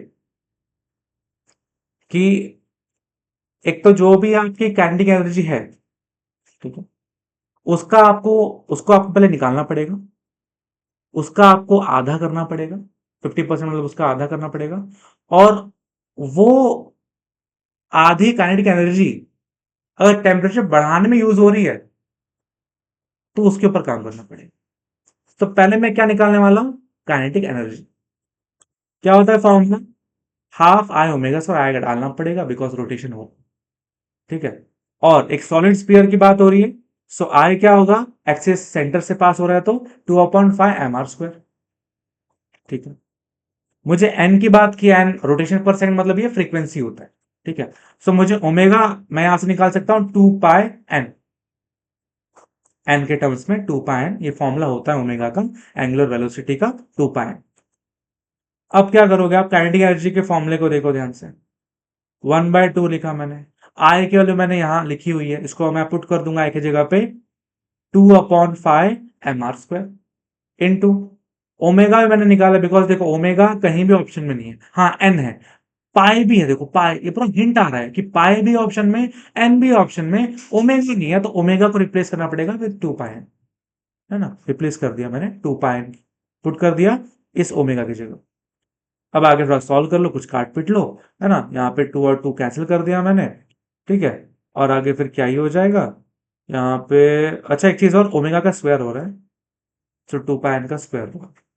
ठीक है, फिर न्यूमरेटर में आप देखोगे क्या हो जाएगा, 2 का स्क्वायर इज 4, फिर पाई का स्क्वायर क्या होगा, पाई स्क्वायर, एन का स्क्वायर क्या होगा, एन स्क्वायर, आर का square as it is, M as it is, और नीचे बस क्या बच रहा है, 5 बच रहा है। ये आपका निकला काइनेटिक एनर्जी। अब मैंने क्या बोला, 50% जो एनर्जी है वो टेम्परेचर बढ़ाने में यूज हो रही है। 50% मतलब कितनी एनर्जी, आधी एनर्जी, सिंपल सा। फ्रैक्शन में बात करें, 50% मतलब क्या, 50/100 कितना आ जाएगा, 1/2 ही आएगा ना, रेशियो के फॉर्म में, फ्रैक्शन के फॉर्म में। सो 50% ऑफ काइनेटिक एनर्जी, तो आप निकाल लो। अच्छा, काइनेटिक एनर्जी का अगर मैं आधा करता हूं, तो ये सब क्या कर रहे हैं, ये सब बना रहे हैं हीट, तभी टेम्परेचर बढ़ रहा है ना। समझो मेरी बात, मुझे क्या बोला गया क्वेश्चन में, 50% जो एनर्जी है काइनेटिक वाली, उससे टेम्परेचर बढ़ रहा है। टेम्परेचर बढ़ने का मतलब क्या, हीट एनर्जी में कन्वर्ट हो रहा है। ठीक है, तो मैं यहाँ पे कन्वर्जन वाला गेम खेलूंगा कि भाई 50% जो काइनेटिक एनर्जी है वो कन्वर्ट हो रही है इनटू हीट एनर्जी, तो मेरा हीट एनर्जी बराबर होगा काइनेटिक एनर्जी के आधे का। आधी काइनेटिक एनर्जी कन्वर्ट हुई है हीट एनर्जी, मैंने वो बात लिखी आप, सो हाफ लिखा। काइनेटिक एनर्जी यहाँ पे जो मैंने निकाला था ऊपर पुट कर दिया, कुछ कैंसिल आउट कर सकते हो आप, 2 और यहाँ पे 4, ये भी 2 बन जाएगा। सो यहाँ पे 2π² mr² n² नीचे 5 बचेगा। ठीक है, अच्छा हीट एनर्जी को भी तो पुट करो, चेंज हो रहा है अगर टेम्परेचर, तो हीट का फॉर्मूला आपने पढ़ा है पहले भी, 10th में ही पढ़ा है, क्या होता था, एम सी डेल्टा टी पढ़ते थे, यहाँ पे स्पेसिफिक हीट एस से बोल रहे हैं, तो आप एम एस डेल्टा टी बोल लो। जब भी टेम्परेचर चेंज होगा तो जो भी हीट स्टोर होती है वो इसके बराबर होती है, एम एस डेल्टा टी के, पुट कर दिया अपना राइट साइड अपना एज इट इज। मैं इंटरेस्टेड हूं किसके लिए, किसके लिए इंटरेस्टेड हूं मैं,